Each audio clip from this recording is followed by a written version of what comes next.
Olá, bem-vindos à Central das Escrituras. Estamos muito felizes por falarmos sobre as Escrituras com vocês. Eu sou Lynn Hilton Wilson e este é o... Eu sou Jack Welch e estou muito feliz por estar com vocês hoje para falarmos sobre Jacó. Jacó, capítulos 5, 6 e 7. E temos outros vídeos sobre esse tópico na Central das Escrituras, como uma entrevista que fiz recentemente com o David Seeley. O capítulo 5 de Jacó é o livro mais longo do livro de Mórmon, mas sua importância vai além disso. Esse capítulo é uma evidência do livro de Mórmon. Há lições preciosas nesse registro. São várias passagens do Velho Testamento que vão desde Gênesis até Jeremias e estariam nas placas de latão. Contudo, a alegoria não é de Jacó, é de Zenos, e por essa razão é tão citada no livro de Mórmon. A alegoria das oliveiras tem raízes profundas na literatura israelita. Há passagens do Velho Testamento que usam a oliveira como um símbolo de Israel, apesar de serem menções bem breves. Há referências em Ezequiel, Jeremias e no versículo 17 do livro de Êxodo, fala como Deus cultivará essa oliveira, a árvore mais preciosa daquela cultura. A oliveira produz frutos que têm muitas finalidades, mas é uma árvore bem exigente em cuidados. Seu azeite sofre várias prensagens, e da primeira prensagem sai o azeite mais puro. O óleo usado no templo. É usado no templo como óleo de unção, é usado na alimentação como azeite e é usado como unguento e bálsamo. Após a prensagem das azeitonas e a extração do máximo possível de azeite delas, transformam o bagaço restante em carvão, o que obviamente exala um delicioso aroma de azeitona. Apesar da descrição do processo de prensagem, o azeite de oliva não é mencionado nessa alegoria. A ênfase é dada ao fruto, e acho interessante pensarmos nisso sob essa luz, porque o azeite de oliva serve para ungir, nutrir e curar o corpo. E como nossa luz tipifica a Cristo, enxergo a oliveira como um belo símbolo não apenas para a casa de Israel, mas para a influência de nosso Salvador em nossa vida, como nosso próprio azeite. Creio que a oliveira simboliza várias coisas. Uma delas é nossa constante necessidade de cuidados. Sem os devidos cuidados, a oliveira retorna ao seu estado não domesticado. E pelo estudo feito sobre a genética e botânica das oliveiras, a forma selvagem, não domesticada dessa árvore produz frutos que não são comestíveis. São amargos. Isso mesmo, e não são apenas amargos, eles têm bastante polpa, mas não é tão suculenta. Não se extrai grande coisa deles, azeite ou outros produtos. É preciso cultivar a oliveira para obter bons frutos, portanto, o Senhor usa isso como um símbolo bem claro aqui. Não é só plantar, há toda uma ciência por trás desse cultivo. Por mais simples que pareça, produzir azeitonas é uma atividade de alto custo. Um olival com apenas algumas árvores exigiria vários trabalhadores para executar os tratos necessários, como a irrigação correta do solo, nem tão seco ou úmido demais, ou retirar as plantas daninhas e fazer as podas necessárias na época correta. Bem, na alegoria, quem são essas pessoas? Temos o dono, o senhor da vinha, o servo do senhor e outros servos. E no final, ainda mais servos. Eu acho que está se referindo ao pai e ao filho como o senhor da vinha e o servo do senhor da vinha. É isso mesmo, e é natural que entendamos assim. E os servos, no final, creio eu, são todos os que estão dispostos a vir e ajudar a colher os frutos. Cuidar, podar e colher. É isso mesmo. Bem, vamos falar do ponto de vista de Jacó. Do ponto de vista de Jacó, penso que ele conheceu a alegoria das oliveiras nos escritos de Zenos. Ele começa dizendo que há esse profeta chamado Zenos e que ele falou à casa de Israel. Ele não está falando como em Gênesis a todos os filhos de Deus. Ouve, ó casa de Israel, e escuta as minhas palavras, palavras de um profeta do Senhor. E assim como Nefe citou a um profeta, Jacó também o fez. Por isso temos uma grande citação a outro profeta bem no meio de seus escritos. Notem que uma árvore específica é mencionada. Seu local é relativamente alto porque outros ramos serão enxertados, retirados e plantados em uma parte mais baixa da vinha. Sabemos que, como a maioria dos olivais, o da alegoria está sobre um monte, o que favoreceria sua drenagem. E aqui diz que a casa de Israel é uma oliveira boa. Sim, algumas são boas, o que significa que são cultivadas. No início eram árvores não domesticadas, mas ao cortá-las, podá-las e cultivá-las adequadamente, essas oliveiras se tornaram produtivas e frutíferas. As oliveiras também têm uma vida muito longa. Mas não produzem frutos por muito tempo. Isso mesmo. Há um ditado que diz que se quiser plantar para si mesmo, plante uma videira. Se quiser plantar para seus netos, plante uma oliveira. Gostei dessa! O dono da vinha é apresentado logo no início, e no versículo 4 diz: o dono da vinha viu que a sua oliveira começava a definhar, e ele disse: podá-la-ei e cavarei ao seu redor e cuidarei dela, para que talvez brotem novos e tenros ramos. O que aconteceu aí? O que significa quando os ramos, a parte superior, a copa da árvore está começando a se deteriorar? Acho que há brotos novos, os velhos já eram. Bem, talvez tenha sido atacada por pragas. As oliveiras são bem frágeis. Ou pode não ter sido irrigada corretamente. Além disso, as raízes precisam ser proporcionais à copa. Se a copa da árvore crescer demais, as raízes não darão conta. E tudo isso são práticas. Práticas de cultivo, sim. E se a copa ficar muito alta, precisará de uma poda drástica. Só assim a oliveira voltará a produzir bem. Se um ramo secar e apodrecer, toda a árvore poderá ser infectada, o que levaria a outras pragas e problemas. Acho que o que ele está falando aqui é que nosso Senhor fará isso por nós. Seremos cultivados, nutridos, cavados, cortados e podados por ele. E é bem fácil aplicar tudo isso ao Evangelho de Jesus Cristo, mas para isso devemos participar ativamente. E se o Senhor quiser nos corrigir ou nos dar alguns desafios, confiaremos nele, porque ele é o dono da vinha. Penso que o que aprendemos aqui é que esse é um símbolo que pode representar, antes de tudo, toda a casa de Israel. É isso que diz no versículo 2. Também pode nos representar individualmente. Sim. Podemos ser como uma família, apesar de representarmos uma árvore, há um olival inteiro. Outra curiosidade botânica é que as oliveiras não sobrevivem sozinhas. Precisam de outras oliveiras. Polinização cruzada? Exatamente. E assim, mesmo que isso represente a casa toda ou apenas uma tribo de Israel, é preciso ter outros grupos, outras árvores, que fazem parte do processo de cultivo e equilíbrio da produção. Portanto, a oliveira pode representar toda a Israel ou apenas uma tribo, e ela também pode representar um indivíduo, porque nossas vidas são semelhantes. Se nos tornarmos muito independentes e não beneficiarmos aos outros, estarmos cheios de orgulho, cheios de si mesmos. Sim. Isso será um problema. Então o Senhor da vinha diz: temos uma situação complicada por aqui, porque a melhor árvore, a oliveira premiada, a que produz os melhores frutos, estava morrendo, e eles a podam e a queimam no versículo 7. Estão começando a secar e lançá-los-emos no fogo.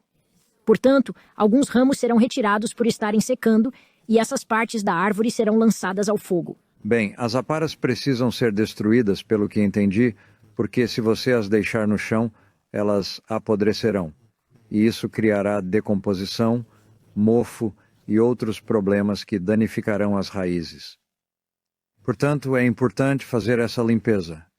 Quando passeamos pelos olivais em Israel, percebemos que o solo é sempre mantido bem limpo. E isso não é por acaso. As oliveiras derrubam muitas folhas e é preciso estar sempre limpando.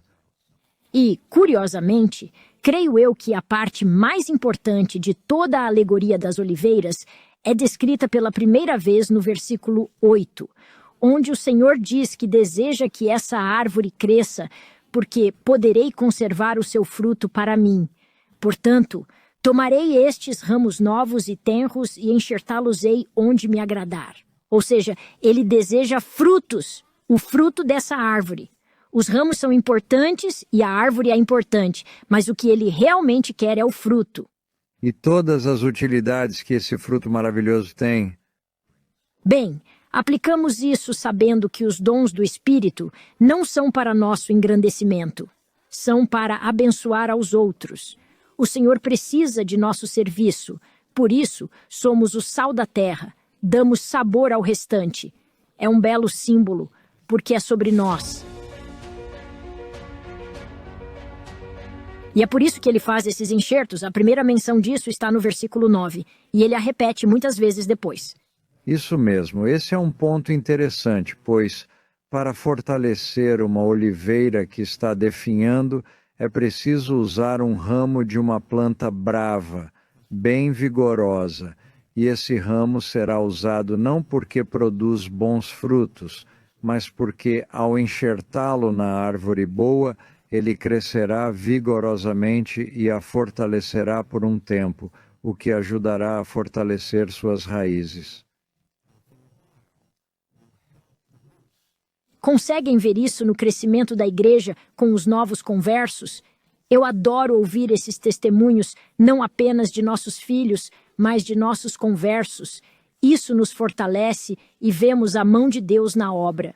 Eu comparo essa enxertia à conversão e enxertar os bravos realmente nos ajuda. O que vemos aqui nessa alegoria é muita poda, cuidados e um manejo cauteloso dessas oliveiras, o que envolve muito trabalho. Deus está muito envolvido em nossas vidas nessa alegoria. Ele não é um mestre ausente. É isso mesmo. Ele acompanha, sabe o que está acontecendo, tem seu servo que permanece no olival e relata a ele. E o servo tem servos.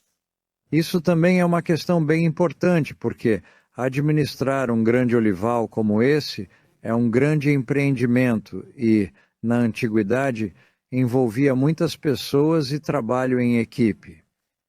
No versículo 17, o senhor da vinha olhou e viu a árvore na qual haviam sido enxertados os ramos da oliveira brava, e ela havia brotado e começara a dar frutos. E ele viu que eram bons, e seus frutos eram semelhantes aos frutos naturais. Então temos novamente esse símbolo no qual o Criador exerce seu papel na criação. Bem, aqui ele quer preservar o fruto. Esse é o versículo 20. Tira os frutos e guarda-os para a estação, a fim de que eu os preserve para mim. Ele prossegue explicando haver um propósito específico. E alguns estranharam isso no 21, que menciona um servo dizendo: como vieste plantar aqui esta árvore ou este ramo da árvore? Ao que ele responde no 22, não me des conselhos. Eu sabia que era um terreno pobre, por isso te disse, há muito tempo que a tenho cultivado. Foi por isso que ele disse para trabalhar em duro. Ele sabia que o solo não era tão fértil. Assim, ele levou o ramo de um lugar bom para um lugar ruim. Foi plantá-lo em um local de solo mais pobre. E o interessante é que, às vezes, ao ajoelharmos em nosso momento mais difícil, será quando nosso relacionamento com o Senhor e nossos frutos do Espírito nascerão, porque estamos passando necessidade? São nesses momentos que vemos o Salvador. É outra referência a Gênesis, no 29. É o servo falando e ele diz: vem, desçamos a vinha para tornarmos a trabalhar na vinha. Não parece o linguajar de Gênesis? Sim! Inclusive, até mesmo com o livro de Moisés, sabe? Essa ideia com o tema da criação, em que Deus vai e volta entre a criação espiritual e a criação física. Mas é no 41 onde temos uma mudança, e parece que não há muita esperança. E aconteceu que o Senhor da vinha chorou. Temos Deus chorando no livro de Moisés, Nefe chorando em seu travesseiro ao final de seu segundo livro, assim como Jacó chorando por seu povo. E agora temos o Senhor da vinha chorando. É um grande símbolo do quanto ele se importa. Nosso Deus tem emoções. Ele se importa. Nosso Pai Celestial se importa conosco. E ele vem e verifica várias vezes para saber como as coisas estão. Nessa parábola, ele faz tudo o que poderia fazer. Que mais poderia ter eu feito pela minha vinha? É como termina o 41. Ele fez de tudo, no entanto, alguns voltaram ao estado bravo, foram corrompidos, e isso tornou o fruto ruim. Será necessário queimar os ramos novamente. E quantas vezes contamos aqui? Foram cerca de 11 menções a lançar ao fogo. Era uma questão prática. Faziam isso para se livrarem das aparas das podas, obviamente. Porém, sob uma perspectiva emocional e espiritual, a mensagem é que quando somos podados, precisamos nos certificar que eliminamos de nossas vidas as coisas que poderiam nos corromper. O Senhor sabe o que tem de fazer aqui. Podar e lançar ao fogo. E isso pode ser difícil. Pode ser algo que achamos, talvez, ser contraproducente. Algumas das coisas que o Senhor faz aqui não parecem ter muito sentido, mas Ele sabe o que está fazendo e nós mesmos, às vezes, não entendemos por que as coisas estão sendo feitas da maneira que estão sendo feitas. No entanto, logo descobrimos que o Senhor sabe o que é melhor para nós. Aliás, no versículo 50 lemos: Mas eis que o servo disse ao senhor da vinha: poupa-a um pouco mais. Aqui temos a ideia de que nosso Salvador intervém por nós, como nosso advogado perante o Pai. E o Pai pode ter chegado a essa decisão por Ele mesmo. É claro, mas é ótimo quando tentamos pensar como Ele, como nosso Salvador, age com seu Pai. Sobre o papel do Salvador, Ele mesmo disse: Eu e meu Pai somos um. A situação não é como se o Salvador, ou no caso, o servo, fosse recomendar algo que talvez o Pai não concordaria, e aqui, essa parábola demonstra que o servo está claramente em sintonia com os desejos do Senhor da vinha. E penso eu que esse é um ponto bem importante para lembrarmos. Eu e meu Pai somos um. E no versículo 60, nós os vemos trabalhando juntos novamente. Aliás, no versículo 61, vai, pois, e chama servos para que trabalhemos diligentemente com todo o afinco na vinha, a fim de prepararmos o meio pelo qual eu volte a obter o fruto natural. Fruto natural que é bom e mais precioso do que qualquer outro fruto. Jack, parece com um sonho de lei. Parece mesmo. Ele deseja que todos comam do fruto da árvore da vida, do fruto do amor de Cristo. Então, começa essa crescente que é repetida várias vezes. É quase como se antecipasse uma grande alegria. Ele diz no versículo 71, E o Senhor da vinha disse-lhes, Ide trabalhar na vinha com todo o afinco, pois eis que esta é a última vez que trato de minha vinha. E o que você acha disso? Será que estamos falando de dispensações do Evangelho aqui? Se voltarmos ao relato da criação, e já falamos sobre a linguagem de Gênesis hoje, a linguagem usada é parecida com o início da alegoria. Quando o servo desce sozinho a primeira vez, alguns servos vêm antes, outros servos depois. Parece que isso ocorre em etapas. E uma das características das oliveiras que já mencionamos aqui é que elas crescem lentamente, levam muito tempo para se desenvolver plenamente, e esse seria um bom símbolo da casa de Israel, pois sua existência, crescimento e desenvolvimento é multigeracional. O Senhor levará o tempo que for necessário e precisará de muitas pessoas diferentes, mas haverá uma última vez. Sim. E essa última vez será um tempo de alegria. No versículo 71, Se trabalhardes comigo com todas as vossas forças, tereis alegria no fruto que eu ajuntar para mim. E ouvimos a última vez ser mencionada várias vezes. É interessante, ele diz que obedeceram aos mandamentos do Senhor da vinha em todas as coisas. Não é do nosso jeito, temos que fazer à maneira do Senhor. É isso mesmo, porque novamente, pensando de forma prática sobre isso, não podemos simplesmente enviar pessoas para a vinha e dizer, bem, façam o que acharem melhor. Para isso temos o Senhor da vinha, aquele que conhece todas as suas árvores. Ele é experiente, já fez isso várias vezes, sabe o que fazer para ter o melhor resultado. E, às vezes, isso significa enxertar ramos na parte mais baixa da vinha, enquanto as pessoas perguntam: por que estamos fazendo isso? O Senhor da vinha sabe o porquê, que levará tempo e gerações para então finalmente dar frutos. A ideia de que Deus nos cultiva e se dedica para darmos frutos é um símbolo melhor do que um super-homem que chega voando para resolver o problema.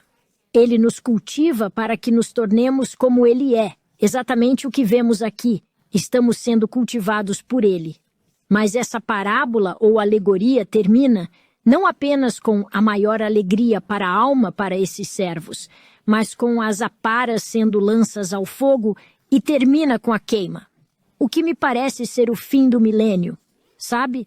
O dia do julgamento. Assim que o fruto estiver pronto, assim que o fruto for colhido, e isso está conforme o livro de Apocalipse, ocorrerá a segunda vinda, quando a noiva estiver pronta. E aqui, assim que o fruto estiver preparado, teremos a queima, mas o fruto será preservado, será mantido, terá que ser usado. Penso nisso também porque a unção deverá ocorrer devido à prensa do azeite da oliveira. Essa safra será dada como encerrada para ele, mas isso não significa que será necessariamente o fim do mundo, porque provavelmente se repetirá na próxima safra ou década. Ou no ciclo de vida desta vinha. Pode ser a vida do mundo ou pode ser mundo sem fim. Isso. É exatamente isso que eu queria dizer, mundo sem fim, porque o Senhor sabe como produzir o melhor resultado para cada um de nós. Confiemos nele. Isso ocorre conforme a vinha é colhida ou quando toda a colheita for feita. Por isso é importante saber como é feita a colheita. Grandes redes são colocadas sob as oliveiras. Batem nelas, As verdade. árvores são sacudidas e as frutas caem no chão. E assim por diante, mas é importante fazer uma poda drástica nas árvores ao final de cada safra. Isso dará mais vigor para o próximo ano, pois a frutificação, os melhores frutos, ocorre apenas em ramos novos. Bem, Jacó então descreve o que ele quer que seu povo aprenda com o capítulo 5, ou a alegoria do capítulo 6. É claro que Jacó não tinha esses capítulos, mas aprecio que, no capítulo 6, ele volta a relacionar o assunto à expiação de Jesus Cristo, falando sobre a misericórdia do Senhor. Ele diz: portanto, meus amados irmãos, eu vos suplico com palavras solenes que vos arrependais e que vos apegueis a Deus de todo o coração, como ele se apega a vós. E enquanto seu braço de misericórdia estiver estendido para vós, à luz do dia, não endureçais o coração. Notem que ele usou essa alegoria para dizer: venham a Cristo e sejam purificados por meio de sua expiação. Sejam pacientes. E seja paciente consigo mesmo e... Eu acho que se trata de pensarmos nas próximas gerações.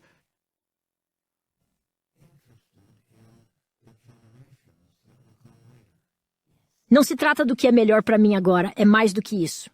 Temos que ter a casa de Israel, o povo do convênio, para que os propósitos do Senhor sejam cumpridos, que o maior número possível de seus filhos possa vir e obter um corpo físico. E acho que essa alegoria é uma bela maneira de mostrar o quanto o dono, o Senhor da vinha, se preocupa e quão sábio ele é. Como você disse aqui, não devemos ser impacientes. Devemos saber que ele se lembra de sua casa de Israel, tanto das raízes quanto dos ramos, como diz aí, e estende-lhes as mãos o dia inteiro. E são mãos misericordiosas, no versículo 4 diz: misericordioso é o nosso Deus. E no versículo 8 ele diz: eis que rejeitareis estas palavras, rejeitareis as palavras dos profetas, e rejeitareis todas as palavras que foram ditas sobre Cristo, depois de tantos haverem falado sobre ele, e negareis a boa palavra de Cristo, e o poder de Deus, e o dom do Espírito Santo? E sufocareis o Santo Espírito, e desdenhareis o grande plano de redenção que foi preparado para vós? Sabe, acho que ele está implorando aos seus leitores, à sua comunidade, aos seus vários públicos, inclusive estamos entre eles.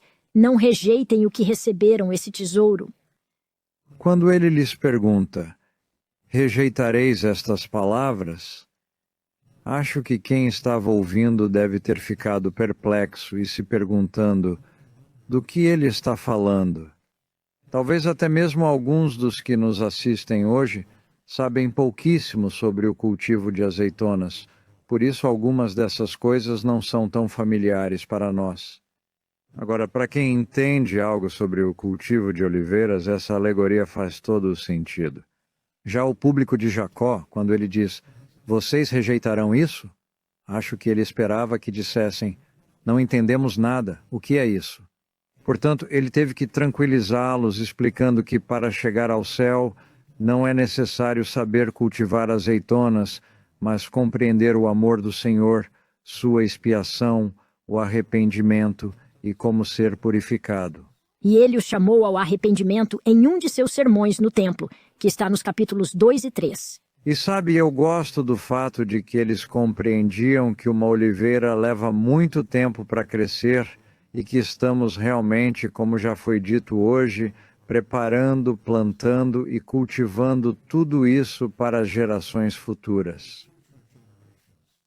E o que Jacó queria mais do que qualquer outra coisa em Jacó capítulo 2? Ele queria que construíssem famílias fortes e justas. Uma sociedade justa, uma sociedade de Sião. E ele precisou incentivá-los para que não rejeitassem isso. Gosto muito do versículo 9. Não sabeis que, se fizerdes estas coisas, o poder da redenção e da ressurreição que está em Cristo vos levará com vergonha e terrível culpa ao tribunal de Deus. Ele está dizendo que não quer que sofram um tormento sem fim. E no 11, ele pede que se arrependam. E termina com, ó, sede sábios, que mais poderei dizer? Por fim, despeço-me de vós até encontrar-me convosco diante do agradável tribunal de Deus. E isso soa como um sermão.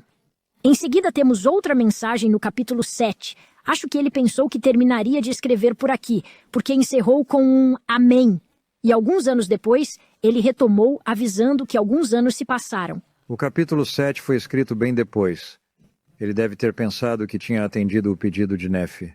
Ele encerra como Nefe, até encontrar-me convosco diante do agradável tribunal de Deus. É mesmo uma despedida, ele tinha que anexar esse apêndice, esse episódio final de sua vida, que realmente é muito importante.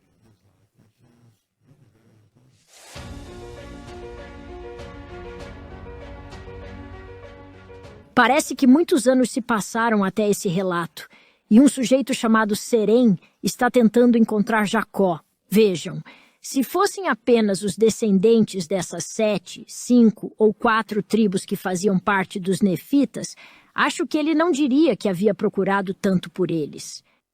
Mas ele diz, procurei muito esta oportunidade. Por isso, acredito que eles já haviam se tornado uma civilização muito maior ao se casarem ou fazerem tratados com outros povos. Vejo que Serém não acreditava que a lei de Moisés aponta para Jesus Cristo, e Jacó defendeu esta verdade. Vejam, está descrito aqui que Serém era eloquente e pregava coisas lisonjeiras, e ainda diz no versículo 4 que ele tinha um perfeito conhecimento da língua. Ele usava de muita lisonja em suas palavras, como fazem alguns dos anticristos de nossa época atual, e ele contendeu com Jacó. Bem, de onde quer que Serém tenha vindo, ele levantou 3 acusações contra Jacó, que podem ser entendidas como coisas que incomodavam apenas a Serém. Mas, se as analisarmos com cuidado, em seu contexto cultural, ele estaria o acusando de 3 coisas que eram consideradas crimes perante a lei deles. Isso está em Jacó 7:7. Ele acusou Jacó de ter desviado muitos deste povo, de perverter o caminho correto de Deus. É uma forma de dizer que Jacó levava as pessoas à apostasia, e isso realmente é contrário à lei de Moisés. O capítulo 13 de Deuteronômio fala sobre aqueles que tentassem levar o povo de Israel a adorar de outra forma ou a perverter o caminho do Senhor. Portanto, ele usou a lei de Moisés para atacar Jacó. E Jacó, em seu primeiro sermão no capítulo 2, que lemos na semana passada, disse que eles não haviam entendido as Escrituras e as citavam de forma errada. E aqui temos um exemplo disso. O versículo 7 também fala de outros pontos, afirmando que eles não guardam a lei de Moisés, que é o caminho correto. Não sabemos exatamente o que Serém poderia apresentar como prova de que Jacó havia feito isso, mas essa foi uma alegação muito séria. Contudo, sabemos que os nefitas guardavam a lei de Moisés. Há exemplos disso. E eles fazem questão de ressaltar isso, mas talvez não guardassem toda a lei de Moisés exatamente conforme é descrita em algumas leituras da lei.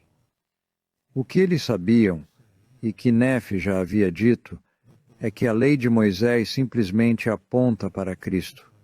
Eles enfatizavam a Cristo de uma forma que pode aparentar marginalizar partes da lei de Moisés. E, em seguida, vemos o que isso significa, porque ele acreditava que Jacó convertera a lei de Moisés na adoração de um ser que, segundo ele, viria centenas de anos depois. Portanto, ao priorizar a adoração a Cristo, mesmo que ele ainda não tivesse vindo, parece ter tido alguma precedência, alguma importância. Acho que você está se referindo ao capítulo 4, versículo 5 de Jacó, quando ele fala que guardamos a lei de Moisés para que ele guie nossas almas para Cristo. Agora Serém vem e diz que Jacó os levava a um ser que não fazia parte da lei de Moisés. Vejam como os sermões, histórias e explicações de Jacó foram atacados com isso. E mais uma coisa. Não era só adorar ao Jeová que apareceu a Moisés, mas o fato de esperar por um Cristo, pois, ao que parece, eles não entendiam ser a mesma pessoa, e isso é o que foi chamado de blasfêmia por Serém. E esse é o segundo aspecto. A ideia de blasfêmia pode significar várias coisas diferentes. Uma é usar seu nome indevidamente, falar o nome de Deus de forma imprópria, ou não atribuir a Deus seu devido poder. E ele achava que pregar sobre um Messias, sobre um Cristo, desmerecia a Deus. O que é exatamente a interpretação da vinda de nosso Salvador à época do Novo Testamento. Isso mesmo, ao dizer que Jesus era Jeová. Era blasfêmia para os fariseus. Assim como dizer que Jeová morreria, sofreria e faria todas essas coisas por nós. Eles achavam isso indigno de um Deus. E por fim, Serém afirmou que nenhum homem sabe de tais coisas, como as que Jacó profetizou ao povo, porque não pode falar de coisas futuras. Agora Serém acusou Jacó de falsa profecia e ser um falso profeta. Isso era muito grave, era punido com apedrejamento. Pena de morte. Isso mesmo. E, novamente, em Deuteronômio, capítulo 18, temos uma lei que fala sobre a falsa profecia. E se algo que foi profetizado não acontecer, então o profeta deveria ser apedrejado. E a lógica de Serém aqui é que se alguém profetiza algo que só aconteceria em 500 anos, como saberemos se isso realmente acontecerá? O que significa que Serém usou a lei para atacá-lo, dizendo que Jacó deveria pagar com sua vida, porque suas profecias estariam desviando aquele povo. Ou seja, Serém fez uma acusação contra Jacó. Bem, se ele realmente moveu uma ação judicial, não sabemos, porque o registro não menciona. Mas ele certamente levantou acusações bem agressivas contra Jacó. Mas Jacó respondeu aos argumentos. E qual foi a resposta? Acho que está alguns versículos depois. Versículo 9. Negas o Cristo que virá? E ele rebate. Crês nas Escrituras? Jacó argumenta que Serém não compreendia corretamente as Escrituras, mas Serém continua a desafiar o profeta e declara: mostra-me um sinal, por esse poder do Espírito Santo mediante o qual sabes tanto. Entretanto, Jacó reluta em fazer isso. Não se deve tentar Deus, não mesmo. Isso está no versículo 14. Ele diz: mas se Deus te ferir, que seja esse um sinal para ti. É isso mesmo. Então, sabem o que era feito nessas questões legais da antiguidade quando encontravam algum tipo de impasse? Jacó apresentou seus argumentos. Serém fez os dele. As questões estavam sobre a mesa. E não temos um juiz aqui. Não havia uma sala de audiências montada para lidar com esse tipo de situação. O que aconteceria nesta situação em um tribunal atualmente é que o acusador seria solicitado a apresentar provas sobre sua acusação. Mas, naquela época, para validar uma acusação, o acusador era submetido a uma ordalha, como era feito na Mesopotâmia, em que pegavam o acusador e o jogavam no rio. Se ele se afogasse, era um falso acusador.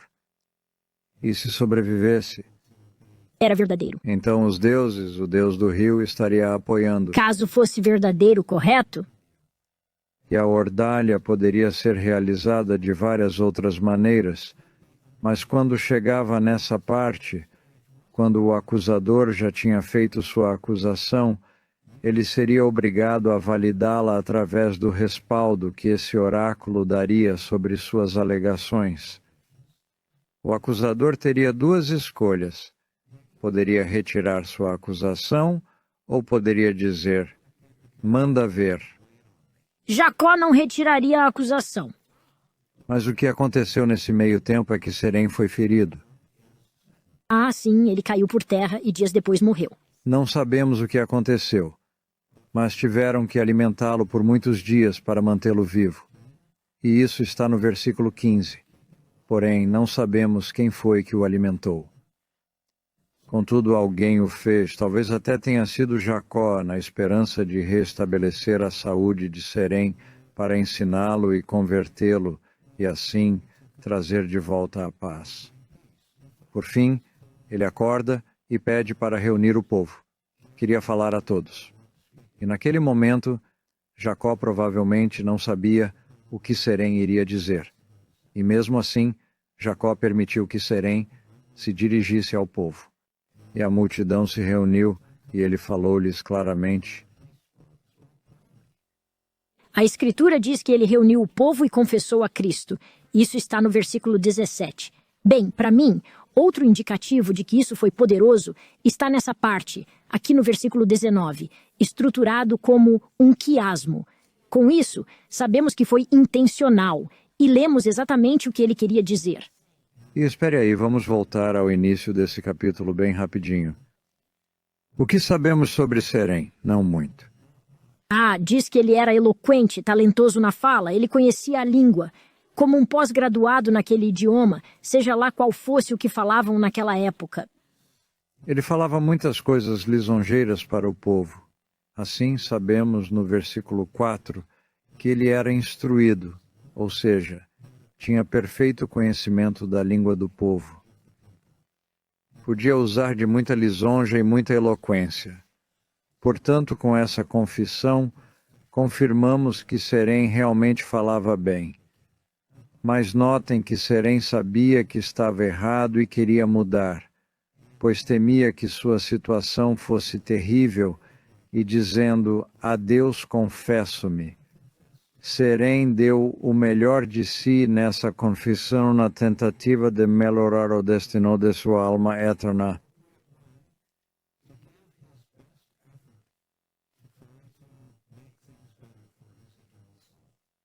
Eu acho essa parte maravilhosa. E por que Jacó a teria incluído? Pois bem, isso aqui justificou toda a sua missão, não foi? O Senhor mostrou aqui que Jacó era um verdadeiro profeta. E foi uma boa maneira de concluir seu registro, não foi? Jacó teve que contar essa história porque estavam questionando o que ele havia pregado. E não sabemos quem foi Serém e de onde ele surgiu, mas ele foi obviamente a oposição mais ferrenha a Jacó, e o Senhor o ajudou a enfrentar Serém.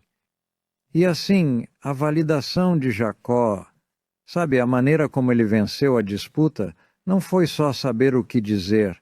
Ele sempre foi muito humilde e, por isso, Deus o guiou e ajudou.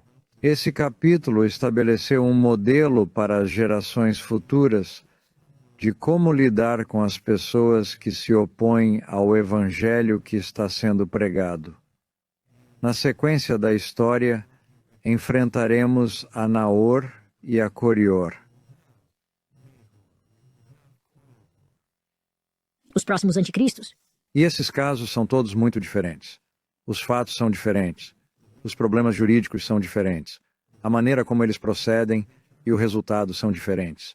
O caso de Serém, no entanto, foi a maior vindicação que os fiéis poderiam receber, porque o Senhor protegeu Jacó mesmo contra o opositor mais articulado que possamos imaginar.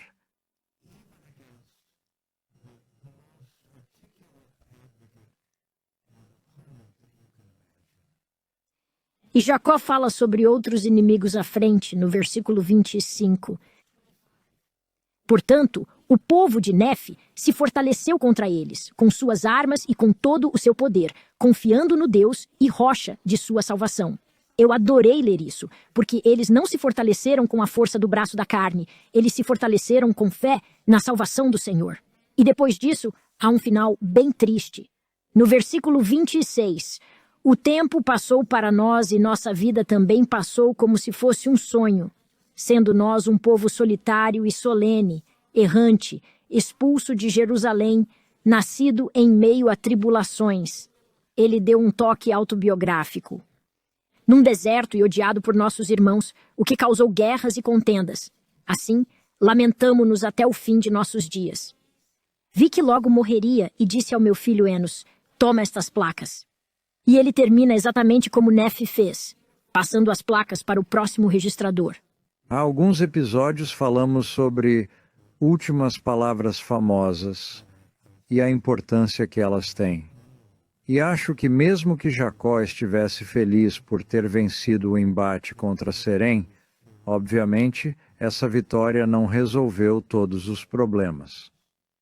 Ainda assim, foi uma clara indicação de que Deus estava a seu lado. Ele fez o que foi ordenado a fazer, o que Nefe havia ordenado, e fez Enos prometer obediência às ordens. O que soa como Nefe, não é? Falar de obediência às ordens. Como ele termina? E termino meu registro nestas placas, tendo escrito pouco, e despeço-me do leitor, esperando que muitos de meus irmãos possam ler as minhas palavras. Irmãos, adeus. E dá até para sentir o que ele escreveu. Ele foi um profeta tão humano, uma pessoa tão sensível, que examinemos nossas escrituras diariamente para nos banquetearmos com essas palavras e no amor de Cristo, como Jacó nos incentiva aqui, porque o amor de Cristo é o maior de todos os frutos e nós o recebemos por meio do arrependimento e do perdão de nosso Senhor. Em nome de Jesus Cristo, amém. Amém.